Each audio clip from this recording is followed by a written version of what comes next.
गणपती बाप्पा आलेले आहेत, त्यामुळे प्रत्येकाच्या घरी उकडीचे मोदक होतातच.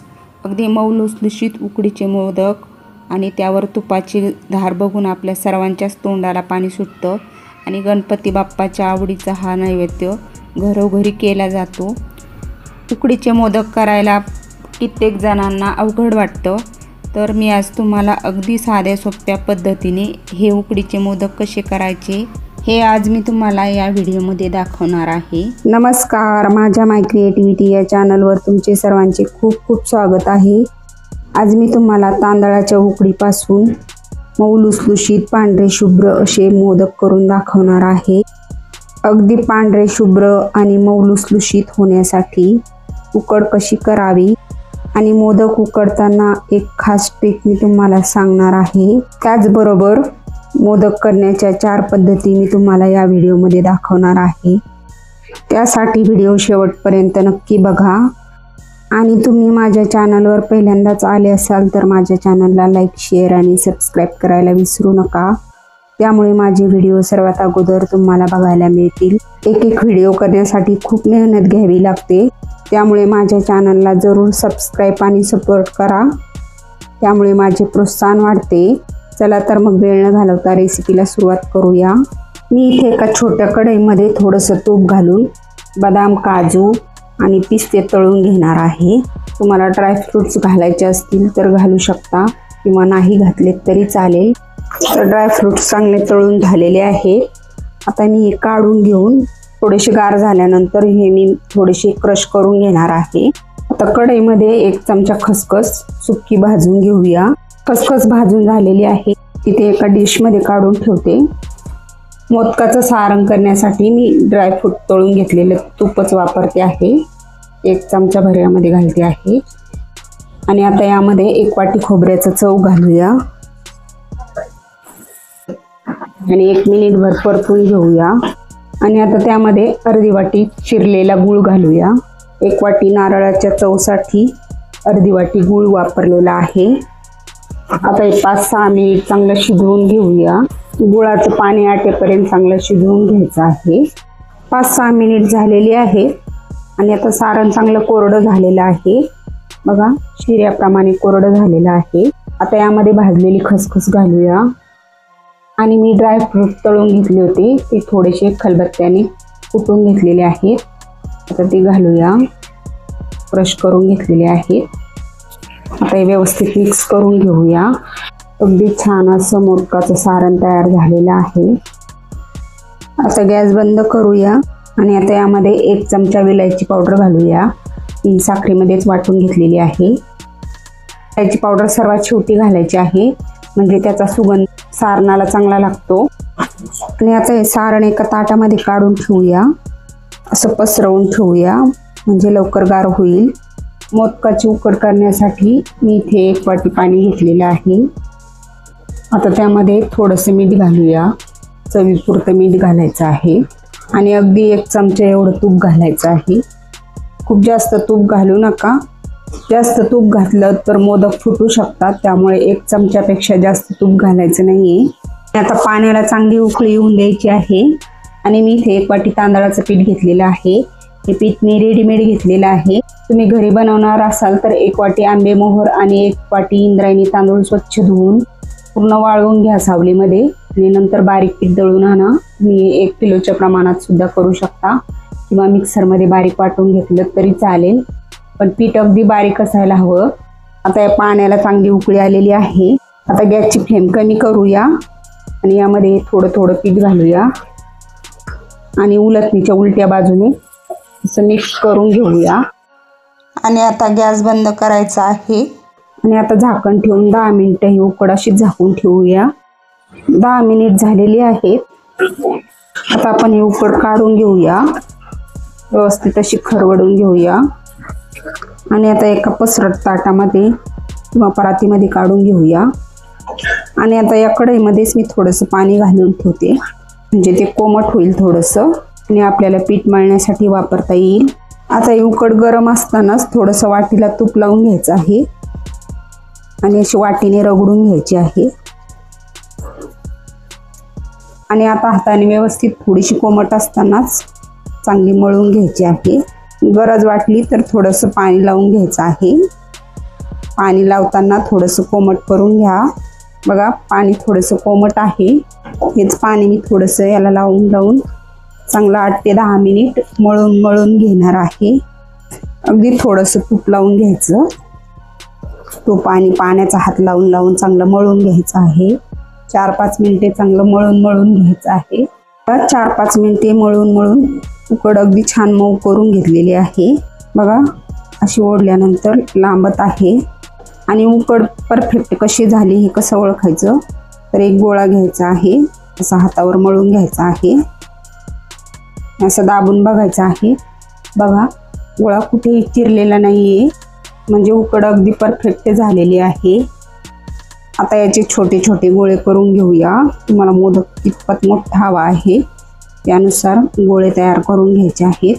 बघा याप्रमाणे मी याचे गोळे तयार करून एका डब्यामध्ये ठेवते, म्हणजे ते सुकणार नाहीत, किंवा कापडाखाली झाकून ठेवा. आता या पद्धतीने मी सर्व गोळे तयार करून घेते. सर्व गोळे तयार करून घेतलेले आहेत. आता आपण याला झाकून लावून ठेवूया. आता मी इथे एक गोळा घेतलेला आहे. तो थोडासा तांदळाच्या पिठीमध्ये बुडवून घेऊया, म्हणजे हाताला चिकटणार नाही. खूप जास्त तांदळाची पिठी पण वापरायची नाहीये. आणि आता हाताने याची अशी वाटी तयार करून घ्यायची आहे. कडा अगदी पातळ करून घ्यायची आहे आणि मधल्या बाजूला थोडीशी जाडसर ठेवायची आहे. तुम्ही नवीन बनवत असाल तर अगोदर अगदी छोटे छोटे मोदक बनवा. मी छोटेच मोदक बनवणार आहे. बघा अशी वाटी तयार करून घ्यायची आहे. कळ्या कशा पाडायच्या ते मी तुम्हाला सांगते. हे बोट मध्ये घालायचं आहे आणि अंगठ्याने आणि या दुसऱ्या बोटाने अशी कळी दाबून घ्यायची आहे. खालपर्यंत दाबून घ्यायची आहे. अगदी जवळजवळ जेवढे शक्य होतील तेवढे जवळजवळ अशा कळ्या तयार करून घ्यायच्या आहे. बघा या पद्धतीने. आणि उकड चांगली झाली तर मोदक अजिबात फाटत नाहीत. बघा या पद्धतीने कळ्या करून घेतलेल्या आहेत. आणि आता यामध्ये भरपूर असं सारण भरून घेऊया.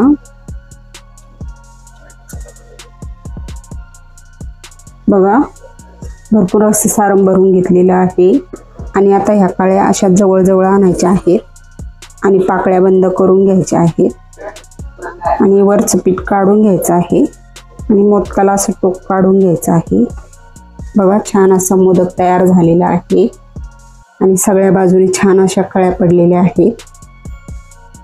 मोदक तयार केल्यानंतर ते एखाद्या कपड्याने झाकून ठेवा, म्हणजे ते सुकणार नाही. तुम्हाला हाताने जमत नसेल तर तुम्ही पोळपाटावर लाटूनही मोदक करू शकता.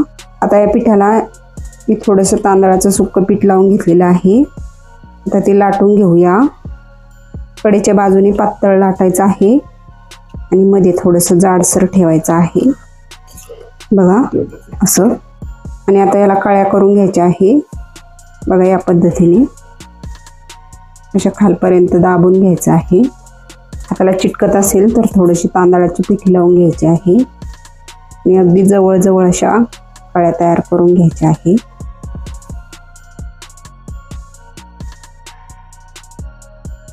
बघा भरपूर अशा कळ्या तयार करून घेतलेल्या आहेत. आता यामध्ये सारण भरून घेऊया. चांगलं असं दाबून भरायचं आहे. आणि आता अशा पद्धतीने या कळ्या जवळजवळ आणायच्या आहेत. बघा या पद्धतीने. आणि मोदक बंद करून घ्यायचा आहे. तुम्हाला जमत नसेल तर तुम्ही या पद्धतीने हे मोदक करून बघा. आता या कळ्या व्यवस्थित दिसाव्यात म्हणून याला चमच्याने असं थोडंसं वरपर्यंत आकार देऊन घ्यायचा आहे. अतिशय सुबक असा मोदक तयार झालेला आहे. आताच मोदक वळायला जमत नसतील तुम्हाला मी एकदम सोपी पद्धत दाखवते. एक तांदळाची गोळी घ्यायची आहे. त्याला थोडंसं पिठाचा हात लावून घ्यायचा आहे. थोडंसं सुक्कं पीठ लावून घ्यायचं आहे आणि आपण पुरणपोळीसाठी वाटी करतो तशी वाटी तयार करून घ्यायची आहे. बघा या पद्धतीने. आणि आता या वाटीमध्ये सारण भरून घ्यायचं आहे. आपण पुरण करतो त्याप्रमाणेच हा उंडा तयार करून घ्यायचा आहे आणि असा बंद करून घ्यायचा आहे. ही एकदम सोपी पद्धत आहे. फक्त यामध्ये मोदकाची पारी थोडीशी जाडसर होते असं याला मोदकाप्रमाणे आकार देऊन घ्यायचा आहे आणि वरचं पीठ काढून घ्यायचं आहे। बघा या पद्धतीने थोडंसं असं गोल करून घ्यायचं आहे हातावर आणि आता याला खालून वरपर्यंत अशा कळ्या पाडून घ्यायच्या आहे जवळजवळ। बघा अगदी सोप्या पद्धतीने छान कळीदार असा मोदक झालेला आहे। तुम्हाला अगदीच जमत नसेल तर तुम्ही या पद्धतीने मोदक करू शकता। आता मी तुम्हाला अजून एक मोदक असा लाटून तयार करून दाखवते। अशी मोदकाची पारी घेऊन अशी लाटून घ्यायची आहे। कडेच्या बाजूनी पातळ लाटायची आहे, मधल्या बाजूला थोडीशी जाडसर ठेवायची आहे। बघा या पद्धतीने आता हे बोट मध्ये ठेवायचं आहे आणि अंगठा आणि हे या बोटा शेजारचं बोट या बोटाने अशी कळी पाडून घ्यायची आहे। बघा या पद्धतीने खालपर्यंत दाबून घ्यायचं आहे। जवळजवळ अशा कळ्या तयार करून घ्यायच्या आहे। हाताला पीठ चिटकत असेल तर थोडंसं तांदळाचं पीठ हाताला लावून घ्या आणि अशा पद्धतीने संपूर्ण कळ्या तयार करून घ्या।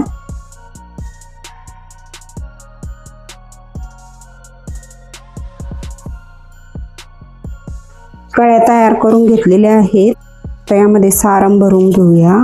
भरपूर असं सारण भरायचं आहे, म्हणजे मोदक खायला खूपच छान लागतात। आणि आता या कळ्या जवळ आणायच्या आहे, अशा जवळ आणून घ्यायच्या आहे आणि असं मोदक बंद करून घ्यायचा आहे।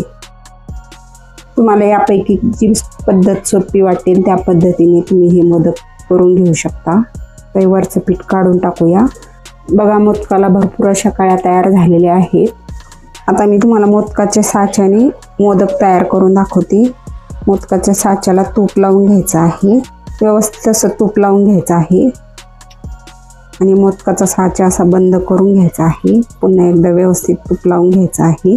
आता या मोदकाच्या साच्यामध्ये पीठ भरून घ्यायचं आहे, असं दाबून व्यवस्थित पीठ भरून घ्यायचं आहे। जास्तीचं पीठ काढून घ्यायचं आहे, असा मध्ये त्याला होल करून घ्यायचं आहे। अगदी पातळ असं पीठ असं आतमध्ये लावून घ्यायचं आहे। वरती आलेले पीठ काढून घ्यायचं आहे आणि जेवढी पातळ पारी करता येईल एवढं असं पातळ करून घ्यायचं आहे आणि असं दाबून चांगलं मध्ये छान असं होल करून घ्यायचं आहे। आणि आता यामध्ये सारण भरायचं आहे, हातानेच भरायचं आहे कारण चमच्याने व्यवस्थित भरता येत नाही। असं व्यवस्थित दाबून भरायचं आहे, भरपूर असं दाबून सारण भरून घ्यायचं आहे। आणि आता हे पीठ असं वरून दाबून द्यायचं आहे।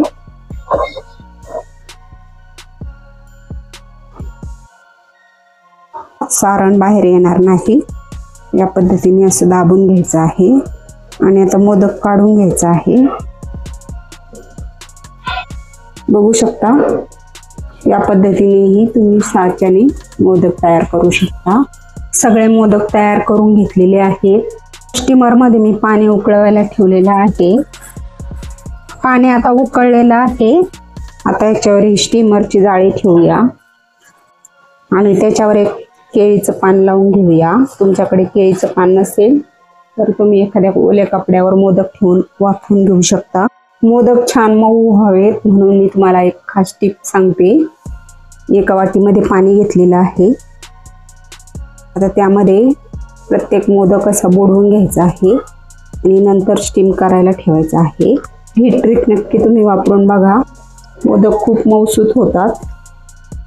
तर या पद्धतीने मी हे सर्व मोदक पाण्यामध्ये भिजवून त्यामध्ये ठेवून घेते आणि मोदक ठेवताना अगदी जवळ ठेवू नका, थोडीशी मध्ये जागा ठेवा म्हणजे ते एकमेकांना चिकटणार नाहीत। आता या पद्धतीने मी सर्व हे मोदक ठेवून घेते।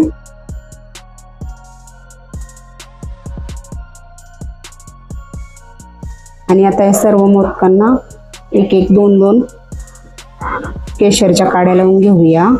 तुमच्याकडे केशर असेल तर तुम्ही जरूर लावा, नाही लावलं तरी चालेल। आणि आता 8 ते 10 मिनिटं हे मोदक उकडून घेऊया। 8 ते 10 मिनिट झालेली आहे आणि बघा अगदी पांढरे शुभ्र असे मऊसूत मोदक तयार झालेले आहे। आता आपण गॅस बंद करूया आणि थोडीशी वाफ गेल्यानंतर हे मोदक काढून घेऊया। आता आपण हे मोदक काढून घेऊया। बघा, अगदी पांढरे शुभ्र मऊ लुसलुशीत तांदळाचे उकडीचे मोदक तयार झालेले आहेत. तुम्ही सुद्धा या पद्धतीने हे मोदक नक्कीच करून बघा. आणि तुम्हाला माझ्या रेसिपी आवडत असतील तर माझ्या चॅनलला लाईक, शेअर आणि सबस्क्राईब करायला विसरू नका. धन्यवाद.